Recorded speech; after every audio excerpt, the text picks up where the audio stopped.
श्री स्वामी समर्थ. नमस्कार स्वामी भक्त हो. उद्या आहे गुरुपौर्णिमा. आपल्या जीवनाला योग्य दिशा देणाऱ्या सद्गुरूंना आपण वंदन करण्याचा हा पवित्र दिवस असतो. आजचा दिवस स्वामींच्या चरणी पूर्ण श्रद्धेने अर्पण करूयात. सकाळी स्नान करून स्वच्छ वस्त्र परिधान करा. देवघरात तुपाचा किंवा तेलाचा दिवा लावा. स्वामी समर्थांच्या प्रतिमेला फुले अर्पण करा आणि मनापासून नमस्कार करा.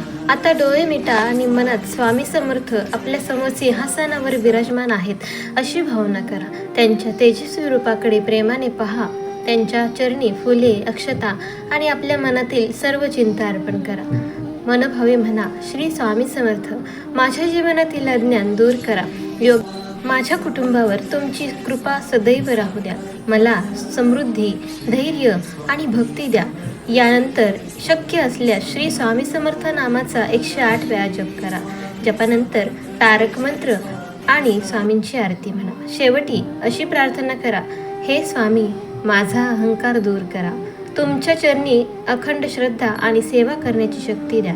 तुमची कृपा माझ्यावर आणि सर्व भक्तांवर सदैव राहू दे. शक्य असल्यास श्री स्वामी समर्थ चरित्र सारामृत 21 अध्याय पारायण पोथी वाचावी किंवा मग स्वामींचे अध्यायातले 3, 7 आणि 21 हे अध्याय वाचावेत. स्वामींची मनोभावे मानसपूजा करावी. स्वामींना नैवेद्य अर्पण करावा आणि मनोभावे प्रार्थना करावी. गुरुपौर्णिमा ही का साजरी केली जाते? आता ह्याच्या मागचं एक महत्त्व सांगितलेलं आहे. तर गुरुपौर्णिमा हा दिवस महर्षी वेदव्यास यांच्या जयंतीनिमित्त साजरा केला जातो. महर्षी वेदव्यास यांनी 4 वेदांचे विभाजन केले.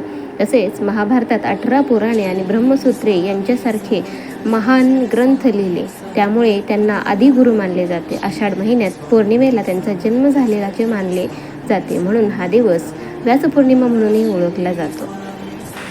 गुरु म्हणजे अज्ञानाचा अंधार दूर करून ज्ञानाचा प्रकाश देणारे. या दिवशी गुरूंच्या चरणी कृतज्ञता व्यक्त केली जाते. आध्यात्मिक साधना सुरू करण्यासाठी हा दिवस अत्यंत शुभ मानला जातो. स्वामी समर्थ, दत्तगुरू आणि आपल्या सद्गुरूंचे स्मरण करून आशीर्वाद घेतले जातात. सर्वांना गुरुपौर्णिमेच्या खूप खूप शुभेच्छा. श्री स्वामी समर्थ सर्वांना. धन्यवाद.